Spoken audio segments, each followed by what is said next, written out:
Good morning, everybody. Another busy week in my world. I'm sure the same is true for yours.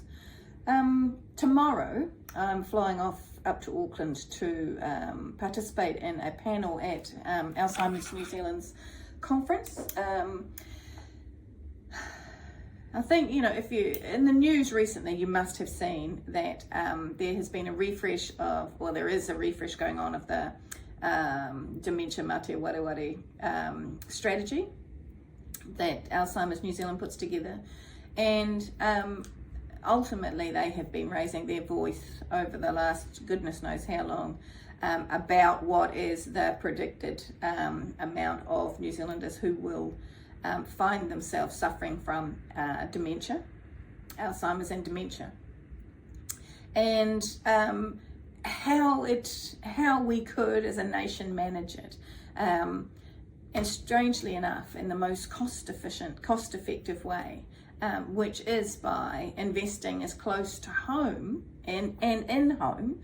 So in other words, investing in supports for care partners, investing in community programs and so on to relieve some of the immediate pressure at the early stages and mid stages of that illness.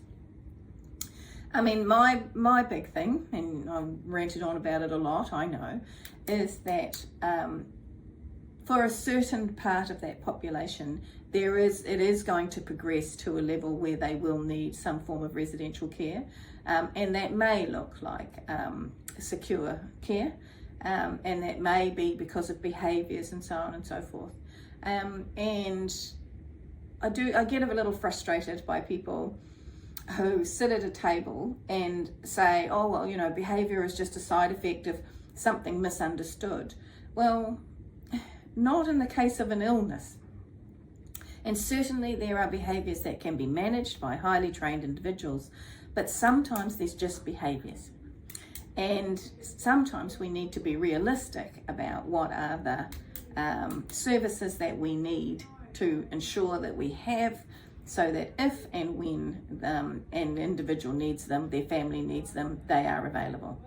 And my greatest fear is that because we want to have rose-coloured glasses, because we want to believe that it won't happen to us, or we can manage it, or the world is a rosy place, that we will forget to, or deliberately not invest in the yes but what if, right?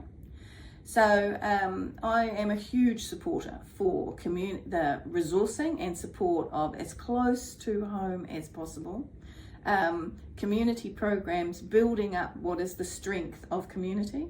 But at the same time, I fear that that is used often by government and governments of all stripes to see an opportunity to save money, as opposed to truly working around what is working with community and working with, all of the players inside a pipeline of provision to fund appropriately, not just fund cheaply. So it'll be interesting on the panel tomorrow at Alzheimer's New Zealand. It's a growing challenge, and we need to get on it. Everything to do with our aging population, our door is closing. Okay, see ya, bye-bye.